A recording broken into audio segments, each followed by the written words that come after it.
Hey guys, it's Mike here, and there's some really big news coming out for movie fans, and that is that Walt Disney is finally going to be acquiring 21st Century Fox. Yep, Disney has purchased Fox, and it's going to be for $52.4 billion.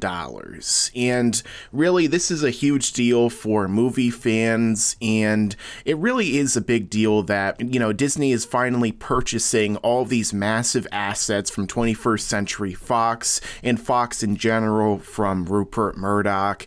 And there's a lot that they're really getting in addition to what many people are talking about. So I'm going to get into some of that right now. Now, of course, the first big thing that people are talking about is that Disney is finally going to be able to acquire the X-Men and, the Fantastic Four and possibly incorporate them into the Marvel Cinematic Universe, or MCU. Now, the thing with that is that so far, we're not entirely sure how this will be done. We don't know necessarily how they're going to try and write these seemingly different universes and seemingly different aspects into the same universe. Now, some people are thinking that perhaps there will be like a reboot of sorts, that the MCU's X-Men will come out of the shadows and then suddenly will be experienced to the new version of the mutants that are existing within the Marvel Cinematic Universe.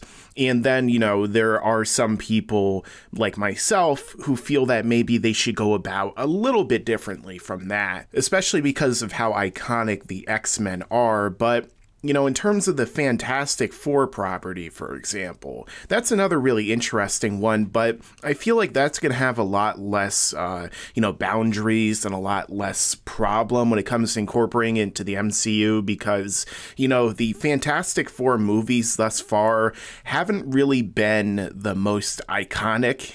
They haven't really been like the best movies in general. People don't really like them that much. Obviously there was a Roger Corman one, which, most people haven't even seen, but it's pretty horrible. Then there were the two that came out in like the early to mid 2000s with Jessica Alba, and funny enough, the actor currently plays Captain America as the Human Torch.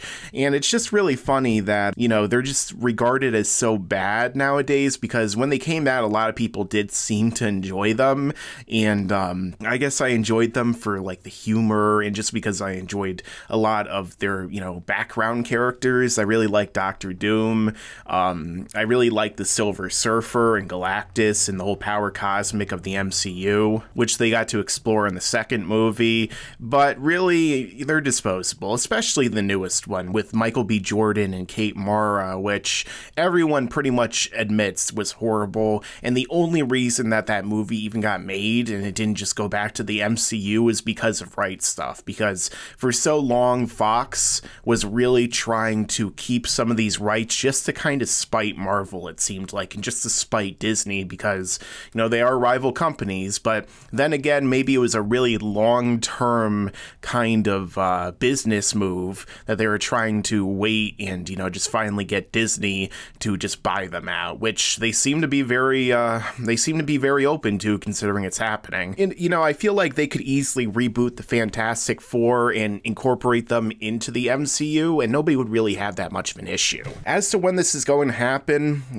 as to how they're going to incorporate everyone like the X-Men, Deadpool, who I'm gonna have to talk about a little bit more in a minute, and the Fantastic Four, Silver Surfer, Galactus, the whole Infinity War and Infinity Gauntlet storyline that they have going on right now would really be a great time and opportunity for them to do that, because this really deals with such a massive power that could control and distort and even destroy the entire universe.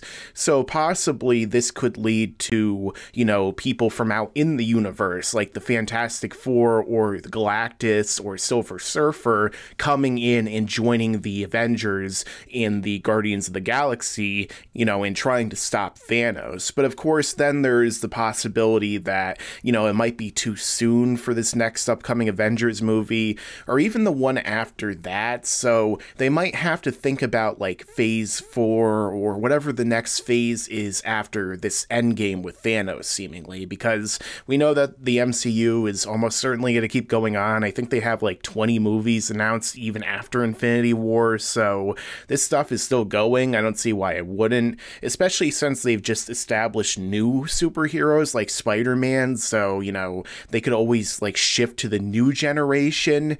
But I mean, I feel like most people really want to see like the iconic characters we know today of Tony Stark, played by Robert Downey Jr., of Captain America, played by Chris Evans, and then, you know, seeing people like Hugh Jackman's Wolverine and Patrick Stewart and Ian McKellen's Charles Xavier and Magneto, like seeing them interact on the big screen, you know, even seeing the younger versions of James McAvoy's Xavier and Michael Fassbender's Magneto would be really interesting, and I think that's really what a lot of people want to see. So when it comes to the X-Men, you know, rebooting them would be a lot more difficult, especially when it comes to audiences accepting them. I mean, just a couple years ago, they just released one of the newest X-Men movies, which it wasn't as good as Days of Future Past, but it was still decent. It still set up some things to come, you know, and then they have these X-Men shows that are out. They have these X-Men movies that are already in production, basically, like New Mutants and the next Deadpool movie. So really, I feel like they're going to have to try and find a way to really incorporate them into the main MCU without, I guess, completely changing who they are. Now, again, I think this would probably be a great idea for them to be able to do like an alternate universe where the X-Men like come from a parallel Earth, you know, where basically people with superpowers are hated by the majority of humans who don't have them. You know, the X-Men are basically the next step in human evolution, according to the comics and basically all the storylines. You know, they are not the Homo sapiens, but the Homo superiors, as Magneto often refers to them as. So it would be really interesting to see somehow like a portal is opened up and maybe like Cyclops and Wolverine and like some people from the X-Men are flung into the MCU universe. Maybe some people from the MCU are flung into the X-Men universe. And then we see like the prejudice played out against members of the Avengers for having superpowers. And we also see some of the X-Men who come in and, you know, they're not hated by people. The people look at them and they're like, wow, are you a superhero? Are you somebody who's a part of the Avengers? Are you like Spider-Man?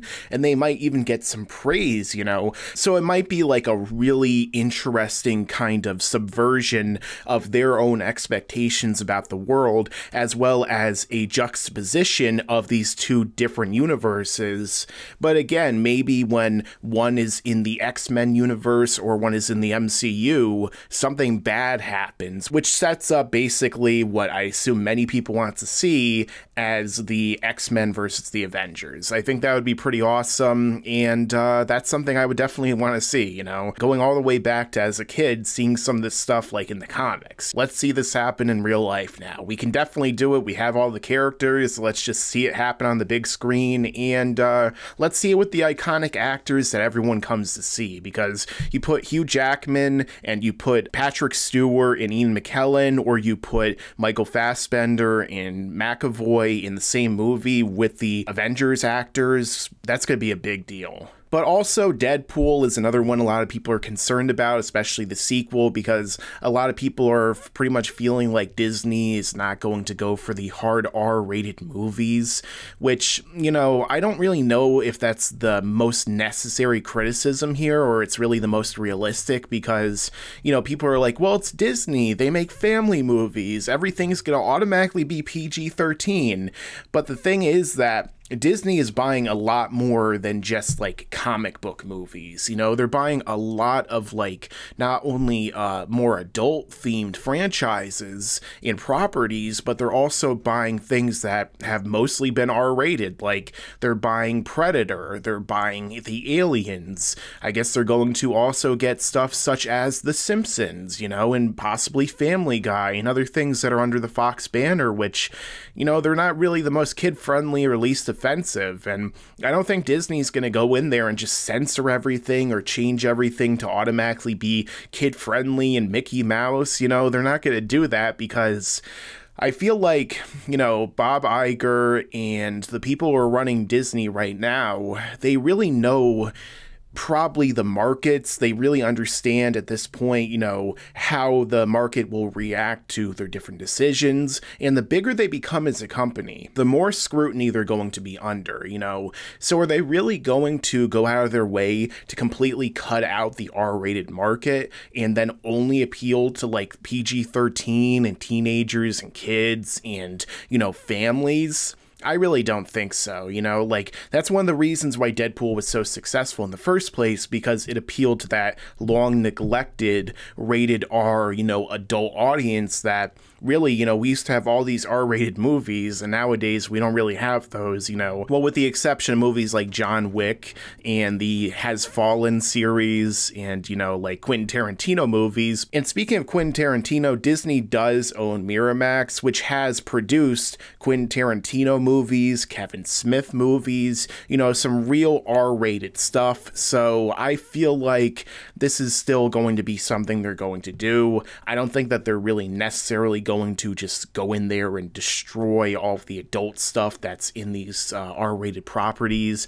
I don't think we're going to start to get like PG Predator movies or like a PG Alien movie or something like that. Even PG-13 at this point, I don't know if that's going to happen. So I feel like they're probably going to be smarter about that. But hey, maybe some of the criticisms are right, and we're going to only be able to see after this is over, because this seems to be happening for a fact. And over on BBC, they do actually have a pretty interesting graph, which is showing what the assets that Disney are going to be acquiring are, and that is, you know, the $52 billion worth, which is really a massive amount of money. This is definitely a huge deal, and it might be even one of the biggest they've ever done. So when you look at it, they're going to be getting different things with cable network programming. They're going to be getting 20th Century Fox, Fox Studios Australia, Hulu, National Geographic, and then, you know, different Fox networks, Fox International. However, there are going to be some things that they're not going to get, like Fox Business, Fox News, and the Fox Sports, you know, so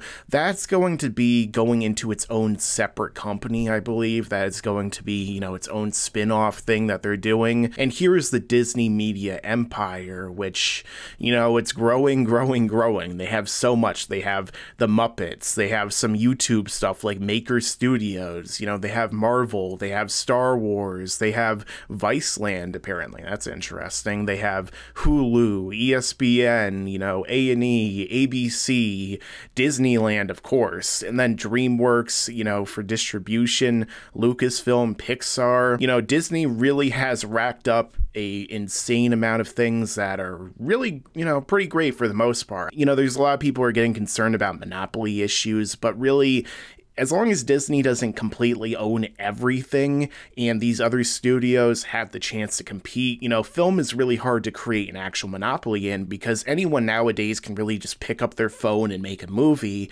Now, that doesn't mean they're going to get distribution. That doesn't mean that it's going to be a good movie or people are going to go see it. But the fact of the matter is that this is a little bit harder for them to create a monopoly in. And really, I think back in like the olden days, you know, studios had a much tighter leash on everything than they do nowadays, you know, especially since back then we didn't have the internet, we didn't have access to all this information. So I feel like there probably is still more accountability now in many ways than there was back then, but really we're gonna have to see how this plays out. But overall, this is really some interesting news that's going to lead to some big changes for movie fans, and it's definitely one of the biggest days for movie fans in a very long time. So let me know your thoughts down below in the comments, what you think about this story, about Disney finally purchasing Fox, adding their other properties to their own, possibly bringing in the Avengers and the X-Men. All of this is really some interesting stuff. So let me know down below in the comments what you think, because I'm sure this will be a polarizing event. And as I always say, stick around, because there's a lot more to come in the future. Make sure to subscribe to this channel and enable notifications so you can see all of my content right away when it comes out. Yes, and you'd better subscribe and enable those notifications.